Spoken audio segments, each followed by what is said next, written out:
Hey everyone, welcome back to another episode. I am really excited today because I get to talk to a dear old friend, Breanna Kaup. She's been on my podcast before, she's been on my wife's podcast.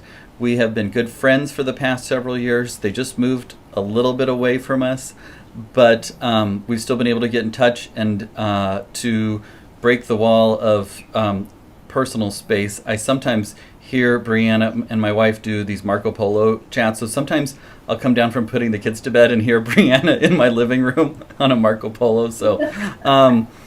But she is a therapist and helps moms, helps families as we go through all of the mental health struggles that can come along with parenthood. And before we talked about postpartum depression and postpartum anxiety, and a lot has changed in the mental health sphere since then because of the pandemic. So Breanna, maybe can you just, I kind of did a long-winded introduction, which I tend to do, but could you tell us a little bit about yourself, and then we'll talk a little bit about what you're seeing in the midst of the pandemic with mental health amongst new parents, and go from there. Yeah. Well, like you said, I'm a mental health therapist. I'm licensed in the state of Nebraska.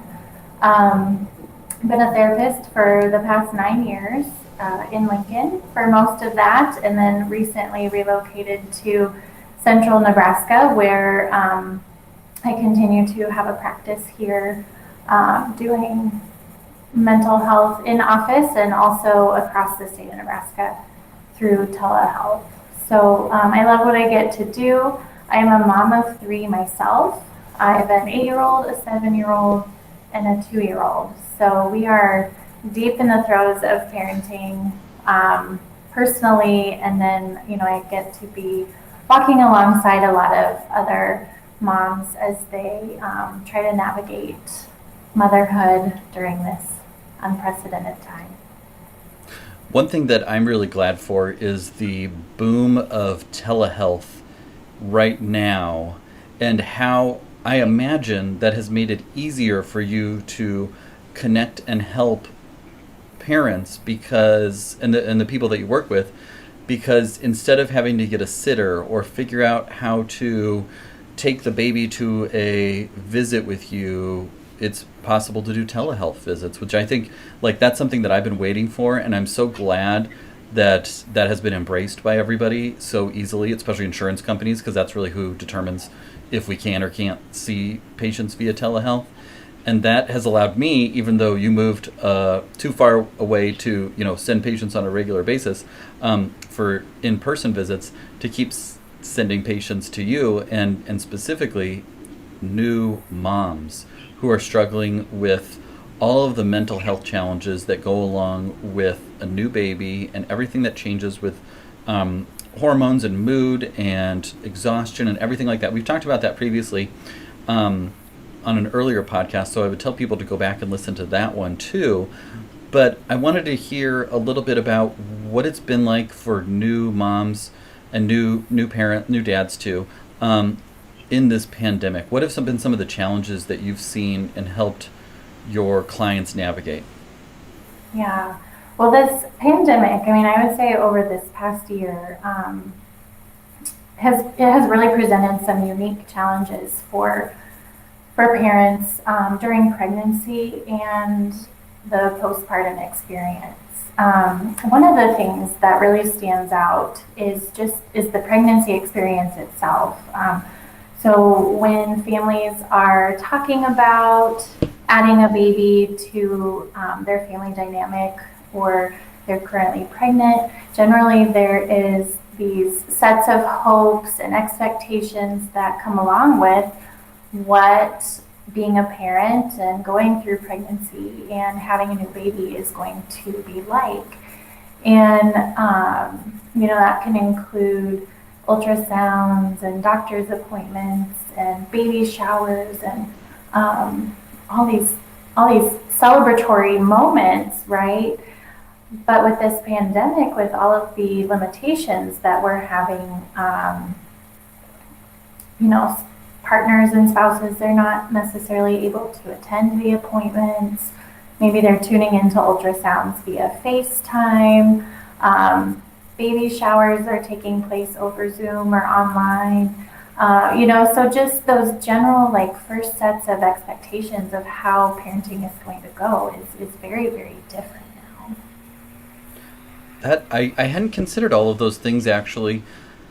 That even before baby arrives, like everything that usually is, there's so much excitement and planning and Pinterest style parties and everything like that. That's all gone.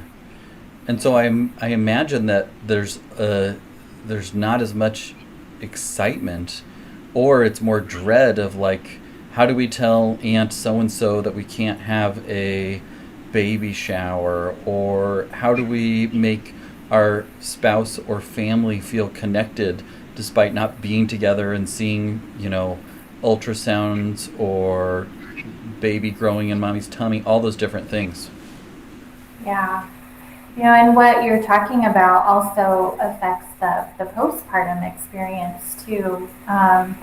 Isolation and feeling disconnected is a significant risk factor for developing postpartum depression and anxiety. Sure. And, this pandemic and everybody quarantining and staying home and trying to social distance has just increased that amount of isolation. And then you have on top of that,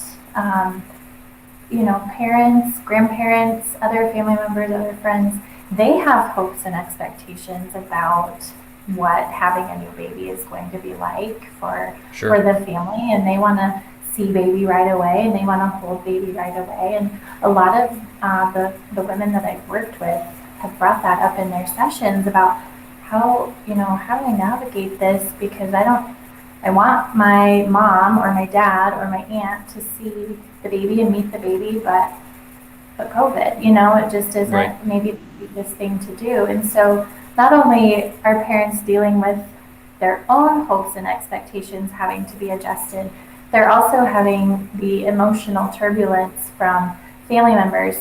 Some family members are very understanding about the situation, and other family members maybe push a little harder to, see the baby when maybe the parents aren't completely comfortable with that. So it's been really tough. Well, there's enough stress with having a baby, and then navigating how do we delicately tell grandparents that they have to wear their mask around baby, or they can't come see baby for a period of time, or all of the different pandemic mind hurdles that parents are facing. Those things just add up and take away from the experience, and instead of being excited to show your mother or father or grandparents or great grandparents or whoever it is this new bundle of joy, there's the added layers of, do they have COVID? Have they been quarantining? Are they wearing their masks? Are we doing this outside? Are we lingering too long? Are we going to infect them? Are they going to infect us? Gosh, it's just like takes away from the experience. Yeah, it sure does. I'm sure that you've had a lot of questions similar to how do we navigate family members and do all the things safely. So now, when parents are going through this, it can often feel like we don't know what to do, or we're kind of just stuck or unsure how to move through this. What are some of the suggestions that you have for parents that are facing all of these stresses and struggles in the midst of a new baby plus a pandemic? Well, I think the first thing to share with parents is about the stress response and how that works in our bodies. So right now, everywhere we go, all those normal activities that we were doing before without a second thought, now all of a sudden there is an associated threat tied to them, right? Like you think twice before you go to the grocery store. You are scared to call and make plans with your friends because you don't know if that's safe or okay. Right. Or, so everything that we did before now has this associated threat. And when there is an associated threat, our bodies will respond to that with the fight or flight response. And so you may not even realize that, especially during the postpartum phase, there is a lot of that fight or flight response happening. And so your central nervous system is operating in overdrive. And one of the main ways to calm your central nervous system is just through relaxation exercises. And these can be as simple as like diaphragmatic breathing, just making sure you're breathing properly, just taking time to yourself, doing progressive muscle relaxation. These are all really important things to incorporate postpartum, for the normal stresses of postpartum, but also for these additional consistent threats that you may not realize you're encountering many times a day. So that's the first thing. Okay, so I think those are really helpful suggestions, because oftentimes we don't even stop to think like, I'm internalizing all this stress and maybe I don't realize it, but it's adding up to just being in this fight or flight mode where I'm just constantly surveilling. And even before the baby arrived, we're surveilling everything. Like, is this a threat? Am I too close to the mailman who's walking down the street, or anything along those lines? And those add up to lots of stress, and it can make it challenging. So taking breaks, using progressive muscle relaxation, which I think is like a fantastic technique, and I have a lot of patients that as children and adolescents use that too. Diaphragmatic breathing, those are some strategies to kind of get a grip on where we're at with the fight or flight, is what it sounds like. Yes, absolutely. And that's kind of the baseline for any sort of stress and anxiety management technique or response. So it's just a good thing to know. And then from there, oftentimes parents want additional help. So a mom comes in to see you. What sort of things do you do in the office or via telehealth to help them as they're trying to navigate this anxious world and what they're facing? Yeah, well, that's one of the things that I love about my job is I get to be an added support for these moms, so that they can feel at their best. Moms oftentimes they kind of, they set the tone for the dynamic of the family. They set the tone for the pace of the family. And so if mom's not feeling well emotionally and physically, then it's really hard. I guess then everybody else kind of falls in line behind. Sure.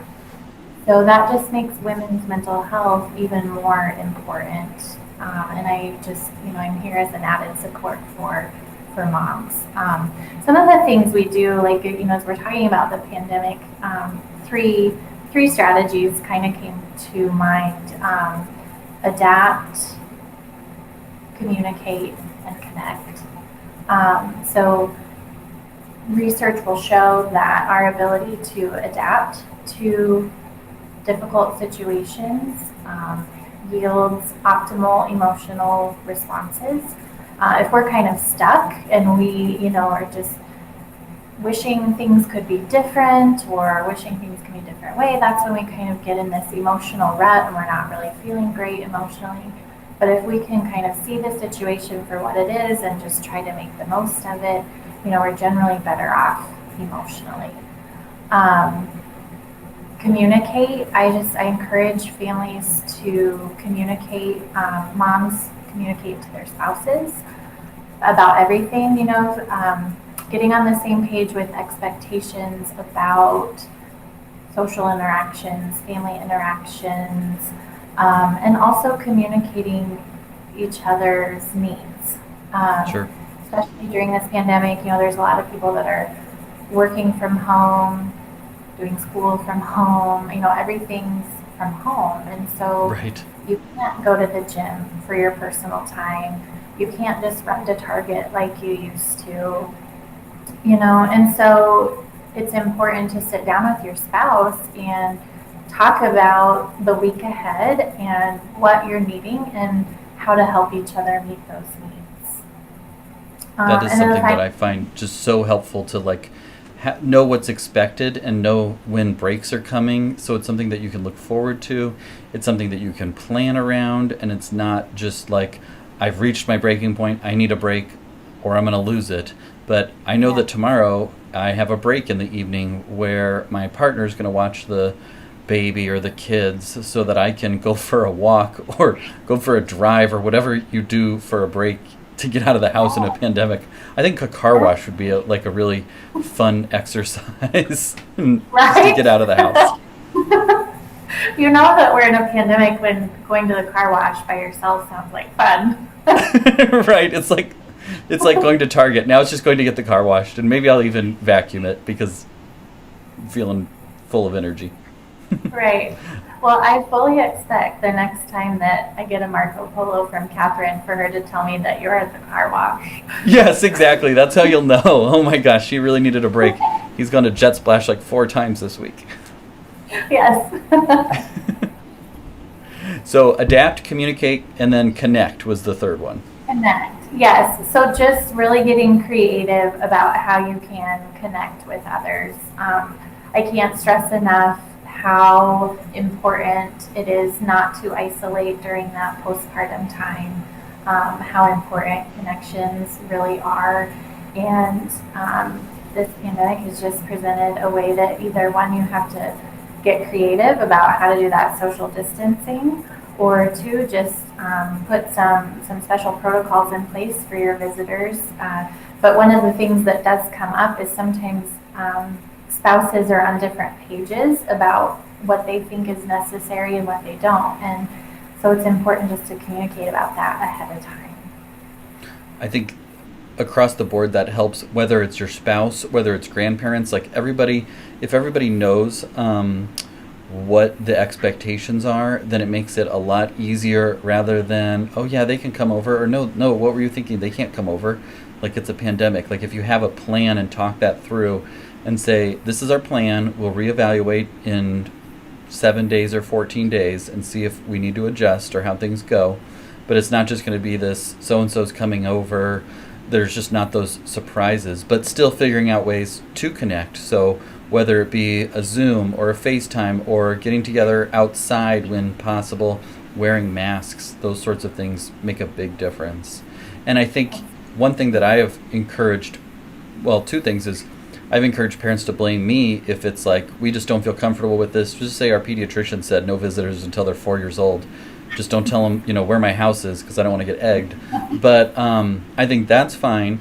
And then as an outsider, not being a part of the new baby family, the way that you phrase it can actually make a big difference in everybody's comfort level with it. If you just say, when can we come over, that might make it difficult for mom or dad to feel comfortable saying, well, we're really worried right now and we just need a week or two to go. So instead of when can we come over, phrasing it in a way that allows them to easily get out of it so that they don't feel put in that position. So you could say something like, we know that most doctors are recommending that babies not see other non-family relatives for the first few weeks.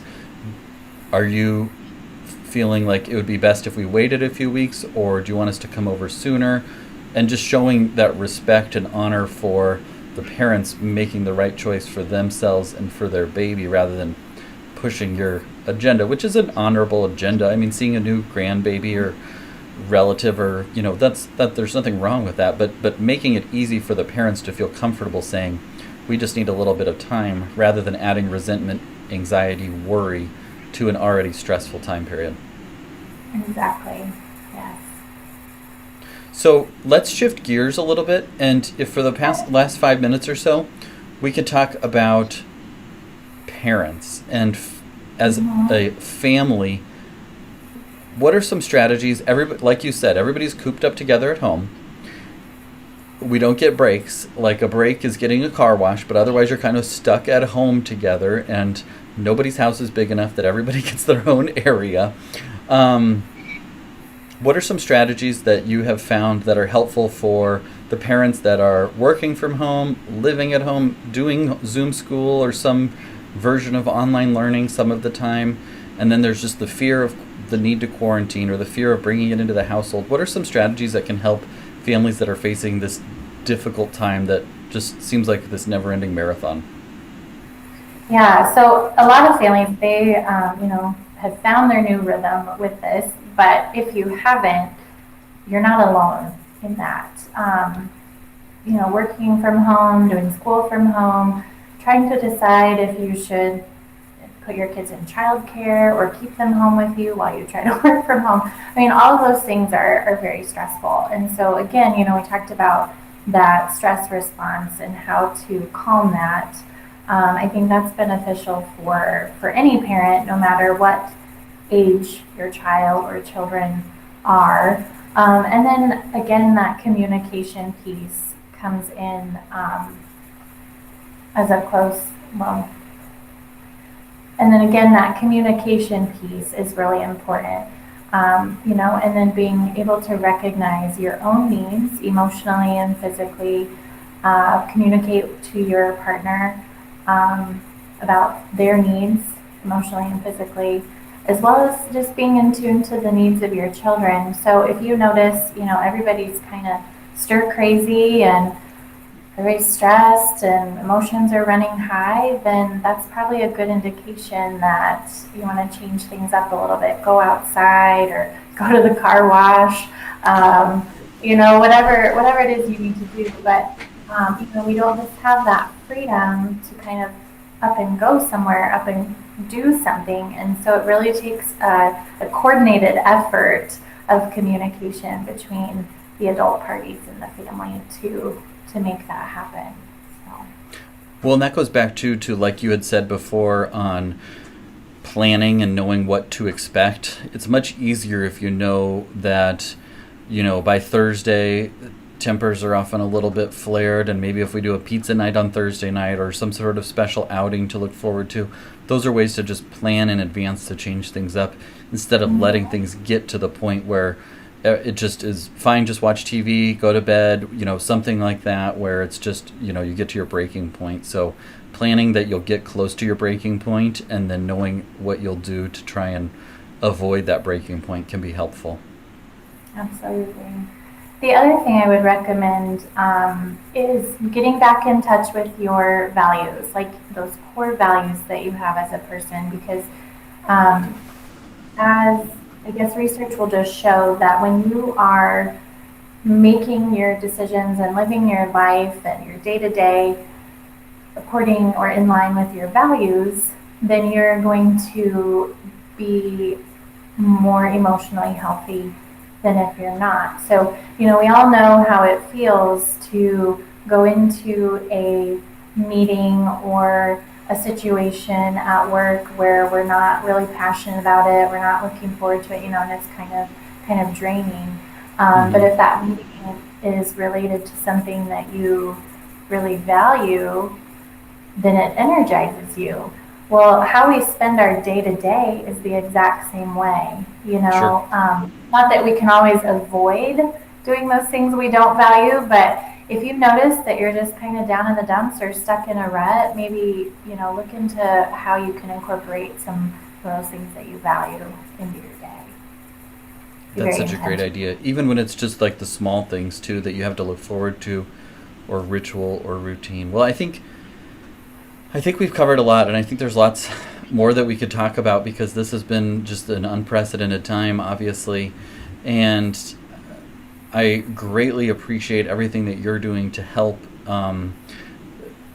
those that are just facing all the difficulties that go along with the pandemic and a new baby and the struggles of working from home and Zooming and all of these unprecedented things that we're facing. And I know that it has brought more light to the mental health challenges that our nation has faced for a long time, but it's just brought it to the forefront. So I think that's another silver lining, is that it's shown how important it is to have mental health and to make sure that's something that we prioritize. So hopefully that will just continue to get the support that it deserves.